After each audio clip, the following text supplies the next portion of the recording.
तो घर बनाते समय पिछले वीडियो में हम लोगों ने डिस्कस किया था कि घर बनाते समय जब हम लोग सीमेंट, सैंड, एग्रीगेट और वाटर को जब मिक्स करते हैं तो हमारा वाटर का क्वालिटी एंड क्वांटिटी कितना इम्पोर्टेंट है, इसको लेकर के हम लोगों ने लास्ट वीडियो में डिस्कस। आज हम लोग बात करेंगे कि लास्ट वीडियो में हम लोगों ने ये भी बात किया था कि अगर पानी का क्वालिटी वेरी होता है तो कंक्रीट का स्ट्रेंथ, कंक्रीट मींस बिल्डिंग का जो बिल्डिंग जिससे हम लोग बना रहे हैं कंक्रीट से, उस कंक्रीट का स्ट्रेंथ, ड्यूरेबिलिटी, वर्केबिलिटी और परमेबिलिटी कैसे इफेक्ट हो रहा है। तो अगर समरी में अगर हम लोग बात किया जाए तो कंक्रीट में या जितना भी कॉस्टली सीमेंट हम लोग अपने बिल्डिंग में लगा रहे हैं तो वाटर का कंटेंट जितना ही ज्यादा होगा तो उतना ही स्ट्रेंथ कम होगा, ड्यूरेबिलिटी कम होगा, वर्केबिलिटी ज्यादा होगा। लेकिन अल्टीमेटली वर्केबिलिटी जो है बढ़ाने के लिए अगर ज्यादा पानी ऐड करते हैं तो स्ट्रेंथ एंड ड्यूरेबिलिटी डिस्टर्ब होगा। मीन्स वाटर सीमेंट रेशियो जितना ही बढ़ेगा हमारा स्ट्रेंथ, ड्यूरेबिलिटी, वर्केबिलिटी, परमेबिलिटी, ये सब जो कंक्रीट का जो इम्पोर्टेंट पैरामीटर्स है ये अफेक्टेड होगा। तो इसीलिए जब भी मसाला बनाना है, साइट में मिक्स करना है, तो उस समय सबसे पहले क्या कराना है, what to do, mix design of concrete. मतलब कि जो मटेरियल आप यूज करेंगे उसको लेबोरेटरी में भेज के उसका जो डिजायर्ड स्ट्रेंथ चाहिए उसके लिए मिक्स डिजाइन कराना है और फिर साइट में मिक्स करके फिर कास्ट करना, जो कि जनरली हम लोग लो राइज बिल्डिंग में खास करके नहीं करते हैं। तो इसको इम्प्लीमेंट करना है। अब बात आती है कि ये जो वाटर सीमेंट रेशियो है इसको अगर मेंटेन नहीं करते हैं तो फिर उसका इफेक्ट क्या होगा। एक नॉर्मल आदमी इस वाटर सीमेंट रेशियो को कैसे समझ सकता है या देख सकता है। तो मुझे ऐसा लगता है कि वाटर सीमेंट रेशियो समझने के लिए आपने डे टू डे लाइफ में देखा होगा बहुत सारे बिल्डिंगों में कि 10 साल या 15 साल के बाद जनरली की बिल्डिंग में खास करके स्लैब्स में एक पैच बन करके स्लैब से गिरना स्टार्ट हो जाता है, या फिर वो गिरने से पहले एक सिम्टम्स भी देता है कि फूला फूला सा जैसा लगता है। या फिर कॉलम में अगर देखेंगे तो वर्टिकल कॉलम में क्या है कि वर्टिकल ऐसे क्रैक दिखेगा, बीम में हॉरिजॉन्टल क्रैक दिखेगा, और स्लैब जो है स्लैब से पैनल बन करके कंक्रीट मतलब पपड़ी की तरह नीचे गिरना शुरू होता है। तो बिल्डिंग का इनिशियल लाइफ स्टेज में नियरली 10 साल के बाद या 15 साल के बाद आप देखेंगे कि इस तरह का क्रैक और कंक्रीट का निकलना स्टार्ट हो जाता है।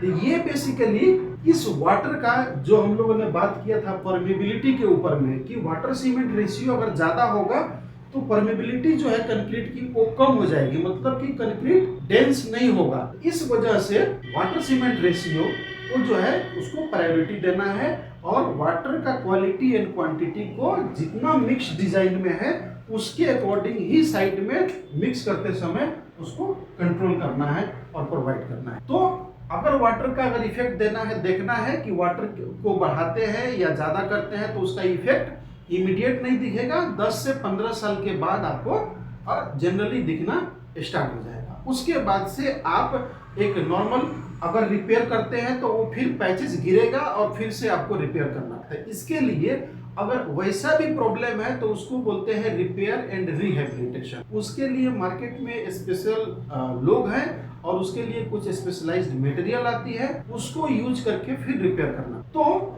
अब बात हम लोग ये करते हैं कि सीमेंट जितना इम्पोर्टेंट है उतना ही वाटर का क्वांटिटी बहुत ही इम्पोर्टेंट है। इसीलिए जनरली हम लोगों को जब भी सजेस्ट करें तो सीमेंट का ब्रांड रिकमेंड करने के साथ साथ वाटर का क्वांटिटी भी पे भी फोकस करना जरूरी है।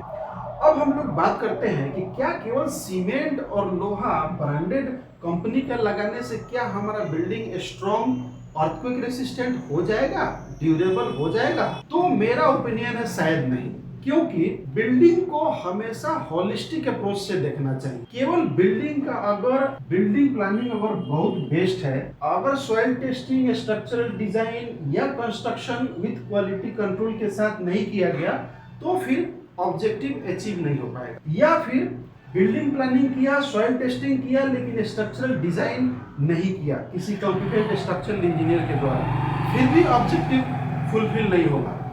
और सपोज बिल्डिंग प्लानिंग भी नहीं किया, सॉइल टेस्टिंग भी नहीं किया, स्ट्रक्चरल डिजाइन भी नहीं किया, लेकिन कंस्ट्रक्शन के टाइम में कंस्ट्रक्शन विद क्वालिटी कंट्रोल किया, तब भी ऑब्जेक्टिव फुलफिल नहीं हुआ। इसीलिए जब भी बिल्डिंग बनाना है तो होलिस्टिक अप्रोच के साथ बिल्डिंग को बनाना है। मींस बिल्डिंग प्लानिंग जितना इंपॉर्टेंट है as per rules and regulation, उतना ही इंपॉर्टेंट सॉइल टेस्टिंग का भी है, क्योंकि अल्टीमेटली जो बिल्डिंग बनेगा वो सॉइल के ऊपर रेस्ट करेगा, तो सॉइल की कैपेसिटी कितनी है ये जानना जरूरी है। इसीलिए प्रोजेक्ट आपका छोटा हो या बड़ा हो, मतलब उससे नहीं है, मतलब ये है कि बिल्डिंग बनाने का एक आइडियल प्रोसीड्यूर क्या है। तो आइडियल प्रोसीड्यूर ये है कि बिल्डिंग प्लानिंग करना है किसी इम्पैनल आर्किटेक्ट या इंजीनियर के थ्रू, उसके बाद से बिल्डिंग का सॉइल टेस्टिंग करना है किसी इम्पैनल जियो टेक्निकल इंजीनियर के द्वारा, उसके बाद से बिल्डिंग का स्ट्रक्चरल एनालिसिस एंड डिजाइन करना है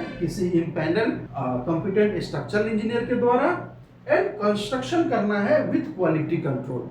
मींस ये जो 4 पैरामीटर्स है बिल्डिंग का, मैं जनरली इसको 4 पिलर बोलता हूँ या वॉल बोलता हूँ, तो बिल्डिंग का ये 4 पिलर्स है। इसमें से अगर कोई भी पार्ट अगर कंप्रोमाइज होता है तो फिर क्या है कि बिल्डिंग की सेफ्टी के साथ कंप्रोमाइज हो जाए। तो जब भी हम बिल्डिंग बनाए, सपोज आज की डेट में अगर एक 3 कट्ठे का प्लॉट में 3 स्टोरी बिल्डिंग बनाते हैं तो उसमें मोटा मोटी 65 to 70 लाख का खर्चा है, excluding the cost of land. तो मेरा ये मानना ये है कि 65 लाख रुपए अगर हम लगाते हैं एक G+2 बिल्डिंग को बनाने में, अगर ये बिल्डिंग सेफ नहीं होता है तो किसी वर्स्ट केस में ये बैड इंपैक्ट दे सकता है, like earthquake and other situation. तो जब भी आप घर बनाएं तो ये जो बिल्डिंग के 4 पिलर्स हैं इसको कंसीडर करते हुए ही बनाएं। बहुत सारे लोग ऐसे भी हैं मार्केट में जो केवल बोलते हैं ब्रांडेड सीमेंट रॉड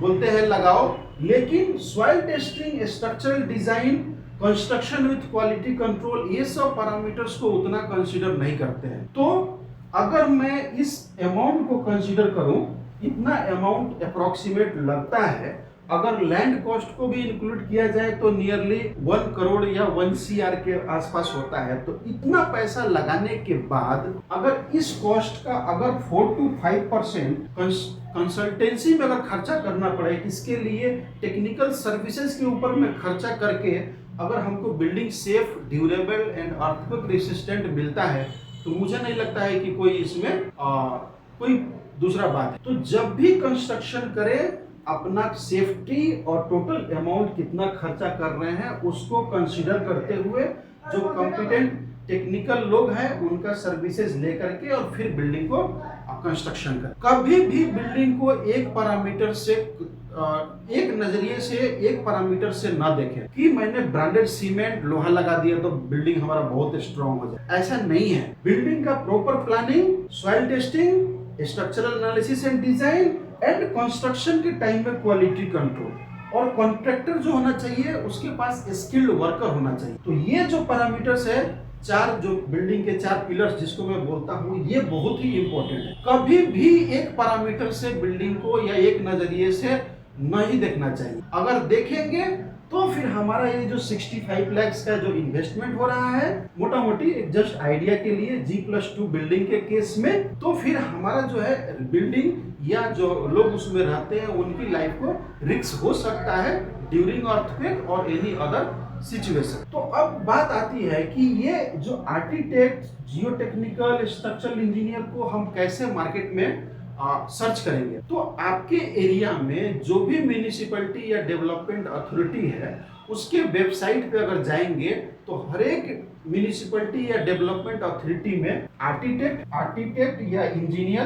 दूसरा जियो टेक्निकल इंजीनियर, और फिर तीसरा स्ट्रक्चरल इंजीनियर, चौथा साइट इंजीनियर और 5वां कॉन्ट्रैक्टर। बहुत सारे म्यूनिसिपैलिटी ऐसा है जिसमें कि साइट इंजीनियर और कॉन्ट्रैक्टर का भी इम्पैनलमेंट होता है। बहुत जगह पे, बहुत सारे म्यूनिसिपैलिटी या डेवलपमेंट अथॉरिटी में नहीं भी होता है। तो सबसे पहले आपको काम यही करना है कि जो कॉम्पिटेंट हैं, कॉम्पिटेंट कैसे पता चलेगा, जो भी आपके म्यूनिसिपैलिटी या डेवलपमेंट अथॉरिटी में जो रजिस्टर्ड आर्किटेक्ट या इंजीनियर है, जियो टेक्निकल इंजीनियर, स्ट्रक्चरल इंजीनियर और जो साइट इंजीनियर या कॉन्ट्रैक्टर, जो इम्पैनल लोग हैं उनसे ही आपको सर्विसेज लेना है और फिर आपको बिल्डिंग का कंस्ट्रक्शन कराना है। तो आई होप कि जो हम लोगों ने वाटर टॉपिक को कंसीडर करके जो हम लोगों ने डिस्कशन किया था और एक होलिस्टिक अप्रोच तक बिल्डिंग कैसे बनाना है, कौन कौन से इंजीनियर को का सर्विसेज लेना है, ये सब जो टॉपिक है ये सारे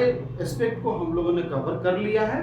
और मुझे नहीं लगता है कि एक नॉर्मल आदमी जो बिल्डिंग बनाना चाहता है ये 2 वीडियो को देख करके मुझे लगता है कि बहुत कुछ सीख सकता है और अपना घर को अर्थक्वेक रेसिस्टेंट, सेफ, ड्यूरेबल बना सकता है। तो आई होप कि ये वीडियो आपको अच्छा लगा है।